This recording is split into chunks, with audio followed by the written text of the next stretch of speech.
Guys, I'm honored to be able to bring your next speaker out to you guys, who is one of the most principled libertarians in the country and one of the best voices for liberty. He was the vice presidential nominee for the Libertarian Party. Ladies and gentlemen, put your hands together for Spike Cohen. Have fun, brother.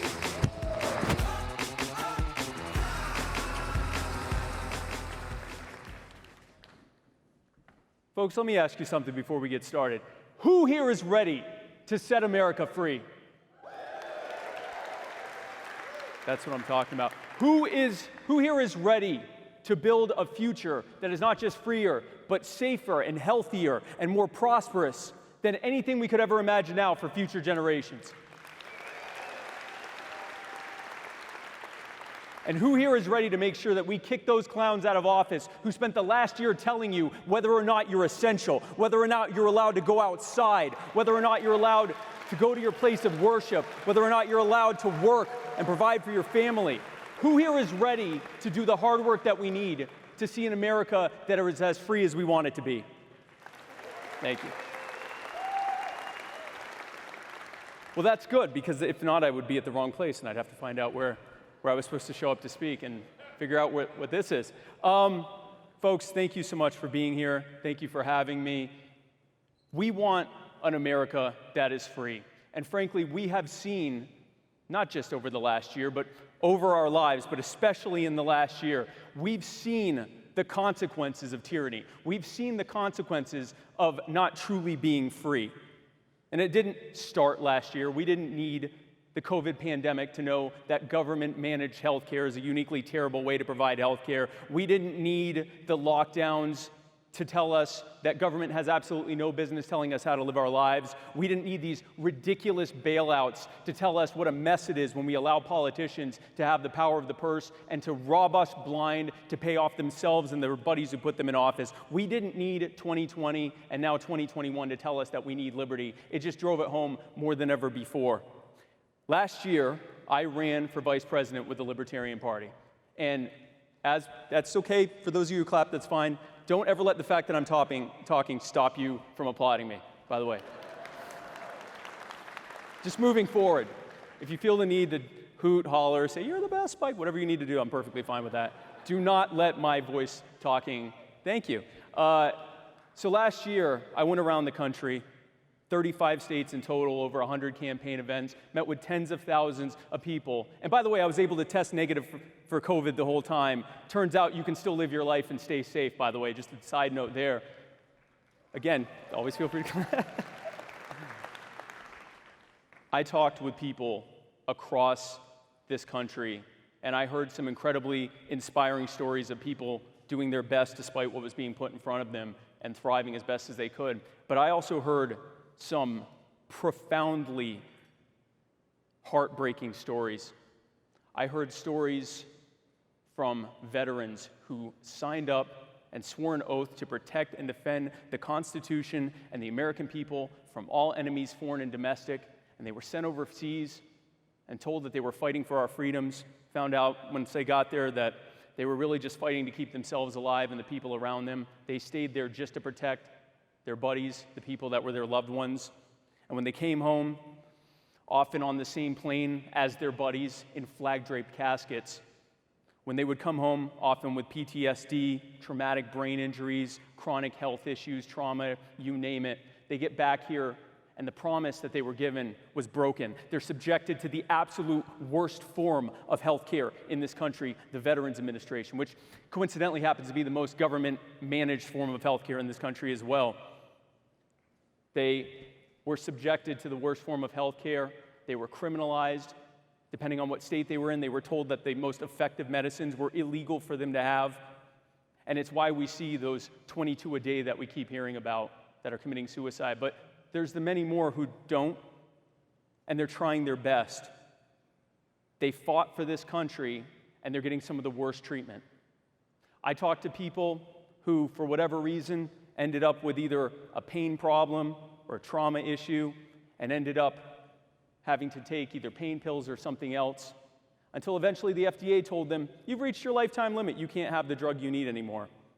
So they had to resort to getting those drugs illegally, until one day someone said, well, you know what's cheaper and basically the same thing? Heroin. And now they're a heroin addict.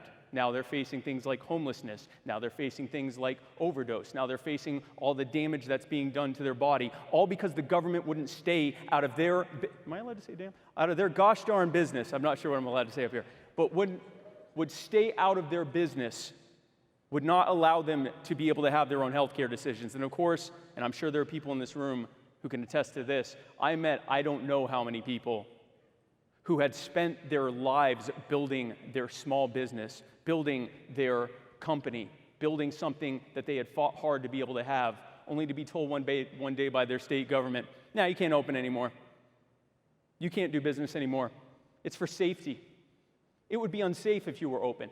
Your big box competitor down the road, they get to stay open and everyone has to go to them, but no, you have to close down.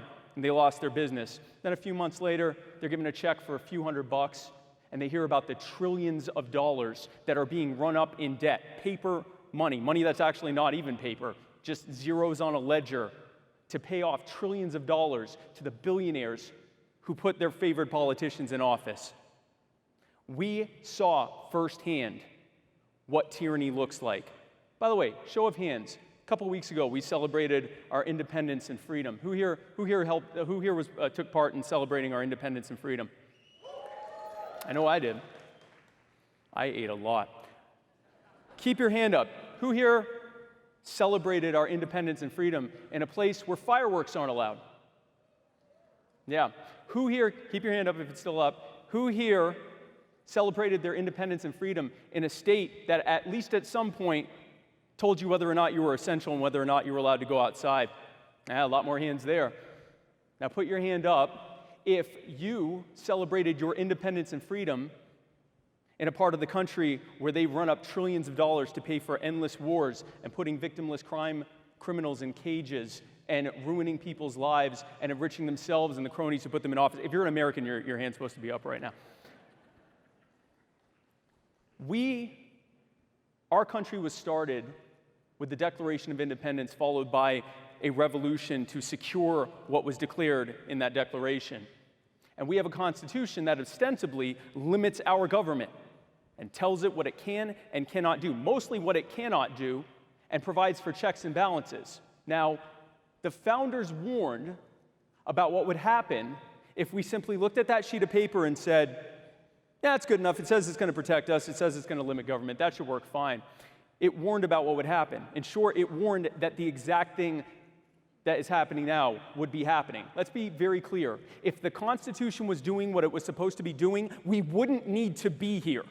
There would be no need for a FreedomFest. FreedomFest would be every single day that we walked outside in our completely free country.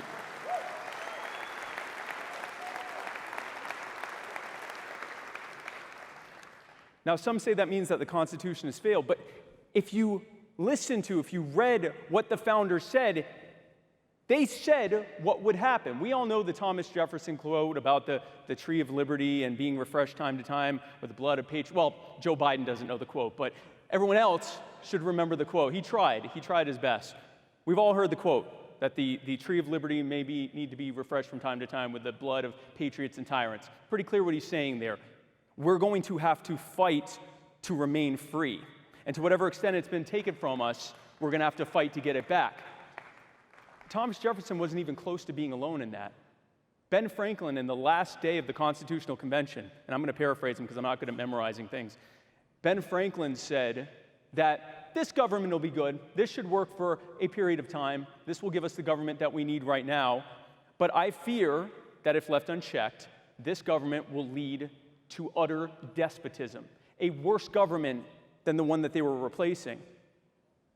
And if you read the Declaration of Independence and look at the things that they were upset about with King George about and why they fought, you read that and go, wow, that sounds like a dream compared to what we're going through now.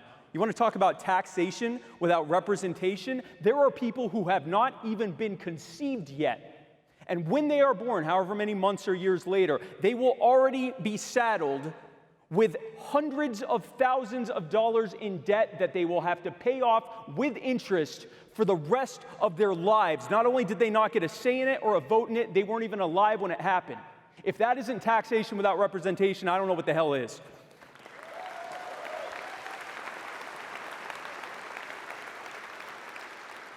James Madison, he said that the protections afforded us in the Constitution were nothing more than, as he put it, demarcations of parchment.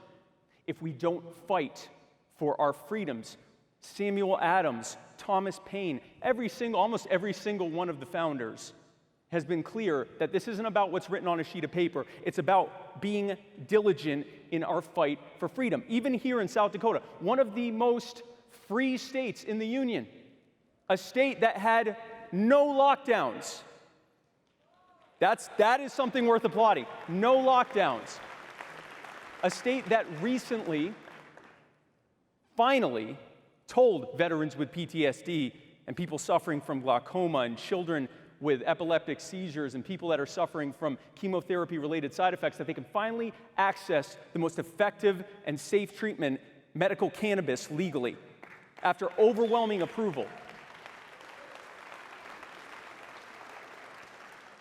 But even here, even in South Dakota, there are still things like civil asset forfeiture where the government's taking from people without even convicting them first. There are things like no-knock raids. In every single state of the union, as free as it may be, there's still some lack of freedom. And it can be tempting often for us to look at, for example, what's happening in Cuba or what's happening in Hong Kong, or even now what's happening in places like the UK and Australia, where people are being told that they can't hug their loved ones if they don't live in the same household. We can look at those things and we can pat ourselves on the shoulder and we can say, wow, we are much freer than that communist dictatorship over there. We can do that. But that's what got us here. Saying we're free and knowing that we aren't is what got us here. So we know what not to do. We know what got us to the point where it's not the status quo that states didn't tell us whether we could live our lives or not, where that's an outlier, a rare one-state outlier. That's what got us there. So then what do we do? Well, you've already taken a powerful step towards that. This is where you need to be. Making the connections here and then bringing them back to your community to begin the process of setting people free. Going to your city councils, going to your state legislatures, going to organizations that have common cause and building coalitions and allies. This is how we do the work to fight back and to be free in our time. And let me be clear, folks. It's okay. Again, I will stop for you, okay? Let's be clear, folks.